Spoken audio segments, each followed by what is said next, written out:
الشیطان الرجیم بسم اللہ الرحمن الرحیم الحمد للہ رب العالمین والصلاة والسلام علی رسولنا محمد وعلی آلہ واصحابہ اجمعین۔ انشاءاللہ ہم آج ترکی کے علامہ بدیع الزمان سعید نورسی رحمہ اللہ کے لکھا ہوا تفسیر رسالہ نور کی لمعات نامی کتاب سے 14 لمعہ کی دوسرا قسم بسم اللہ الرحمن الرحیم کے حق میں ہے۔ بسم اللہ الرحمن الرحیم میں پائے جانے والا نور کیا ہے، حکمت کیا ہے، کس طرح رحمت پائی جاتی ہے، اس کے بارے میں انشاءاللہ ہم پڑھیں گے۔ بسم اللہ الرحمن الرحیم۔ قالت یا ایہا الملأ انی القی الی کتاب کریم انہ من سلیمان وانہ بسم اللہ الرحمن الرحیم۔ سورۃ النمل 29-30 آیت میں اس مقام پر ہم کچھ رازوں کا ذکر کرتے ہیں۔ پہلا راز، بسم اللہ الرحمن الرحیم کے بارے میں غور و فکر کرتے ہوئے میں نے اس سے پھوٹنے والا نور دیکھا۔ اس کی صورت کچھ یوں ہے: کائنات کی پیشانی، سطح زمین کی حسین لکیروں اور انسانی چہرے کے خط و خال پر ربوبیت کے 3 درخشندہ و تابناک علامتیں جلوگر ہے۔ یہ روشن رخشندہ علامتیں اور تابندہ آیات کی ایک دوسرے میں اس طرح متداخل اور باہم دیگر پیوست ہے کہ ان میں سے ہر ایک دوسرے کے لیے نمونہ اور مثال کی حیثیت رکھتی ہے۔ ان میں سے پہلی علامت الوہیت کی ہے۔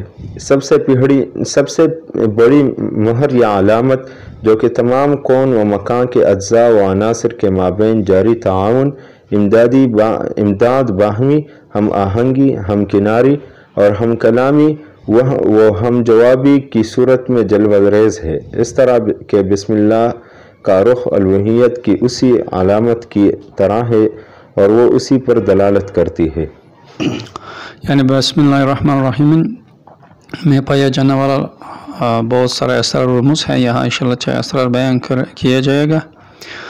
پہلا راز میں کہتے ہیں کہ یعنی کائنات کے چہرے میں اور زمین کے چہرے میں اور انسان کے چہرے میں توحید کی علامت پایا جاتی ہے اور رحمت کی علامت، الوہیت کی علامت اور اشارتیں پایا جاتی ہیں۔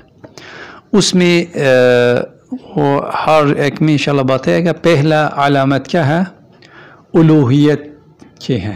الوہیت کیا ہے؟ یعنی ہر چیز کی الہ اللہ ہے، اس کی علامت پایا جاتی ہے کائنات کی۔ مثلا کائنات میں کس طرح اللہ تعالیٰ کی الہ ہونا پر علامت پایا جاتی ہے؟ کہتے ہیں کہ جو کہ تمام کون و مکان کا اجزاء و عناصر کی مابین جاری تعاون۔ تعاون کا مطلب مدد، ایک دوسرے کا مدد۔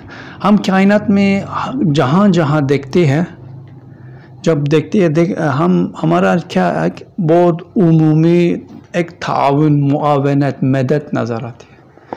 ہم دیکھتے ہیں کہ ایک دوسرے سے مدد کرتی ہے کائنات کی ہر چیز۔ یہاں تو تھوڑا دیر بعد آ جائے گا بھی۔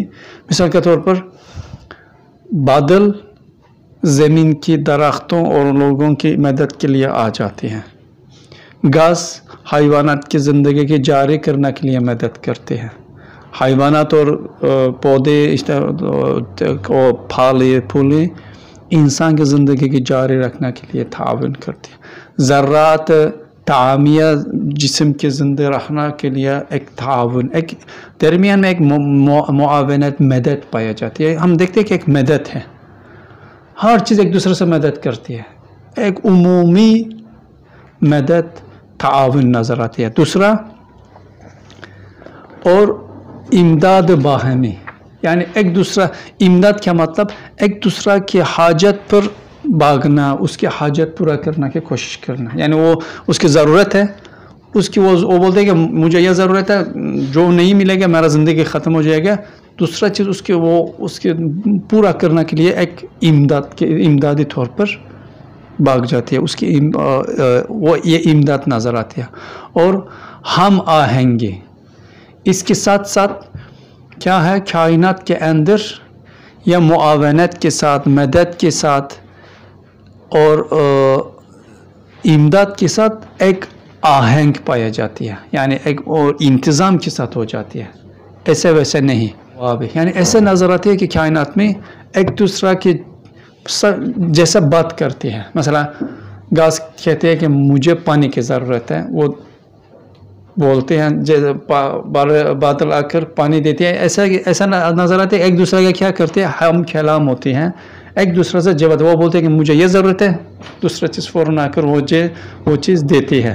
یعنی ایسا ہے کہ ایک چاہتی ہے دوسرا بولتی ہے کہ لے لو. یعنی ہم کلامی ہے اور ایک سوال، ہر ایک کے سوال کے لیے جواب دینا. کائنات کے اندر یہ ہے، معاونت ہے، امداد ہے ایک دوسرا کے ساتھ. ایسا نظر آتے ہے ایک کلام، جیسا کہ کلام کرتے ہیں اور ایک دوسرا کے سوال کا جواب دیتی ہے. اس میں کیا الوہیت چلبرز ہوتے ہیں. یہاں ہم ابھی تک بتائے ایک ایسے نظر آتے ہیں کہ ایک دوسرا کی مدد ہے، امداد نظر آتی ہے، ایک دوسرا کے کلام کا جواب دینا نظر آتی ہے.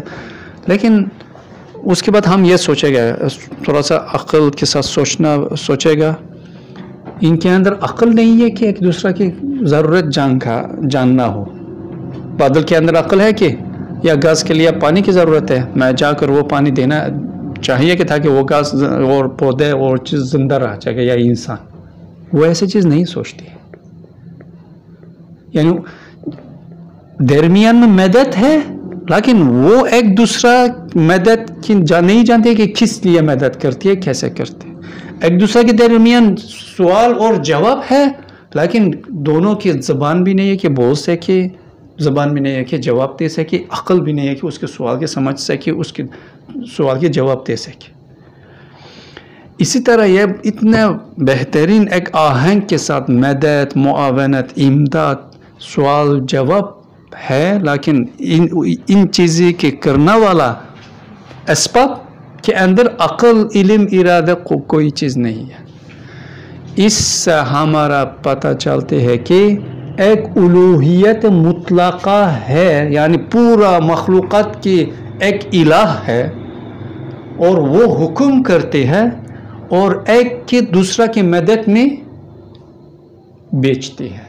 وہ خود بخود نہیں جاتی ہے، وہ صرف ایک مأمور ہے، ایک الوہیت عظیم کے تحت کام کرتے ہیں. اس کے حکم پر مان کر وہ جو چاہتے ہیں اس کے تحت کام کرتی ہے. وگرنہ ان کے درمیان اندر لامحدود علم، ارادہ، قدرت ہونا چاہیے ہر چیز کے اندر کہ تاکہ ایک دوسرے کی مدد کر سکے. کیونکہ مدد ہے لیکن کرنا والا میں وہ مدد کرنا کی قابلیت، خود بخود کرنا کی قابلیت نہیں ہے. عقل والا کام ہے لیکن ان کی سوچنا اور عقل نہیں ہے. جواب دینا ہے لیکن ان کی جواب دینا اور سوال کرنا کی قابلیت نہیں ہے. یہ دل باندھتے ہیں کہ ایک الوہیت مطلقہ ہے کائنات کے اوپر. وہ الہ ہر چیز، ہر مخلوق اس کی بندہ ہے اور وہ الہ کے بات سنتے ہیں، اس کے امر کے مانتے ہیں اور جو وہ الہ کیا کر حکم دیتے ہیں وہ اس کے تحت کام کرتے. اس لیے یہ کائنات کی پورا انتظام اس لیے ہے. یہ الوہیت مطلق کی تجلی ہے.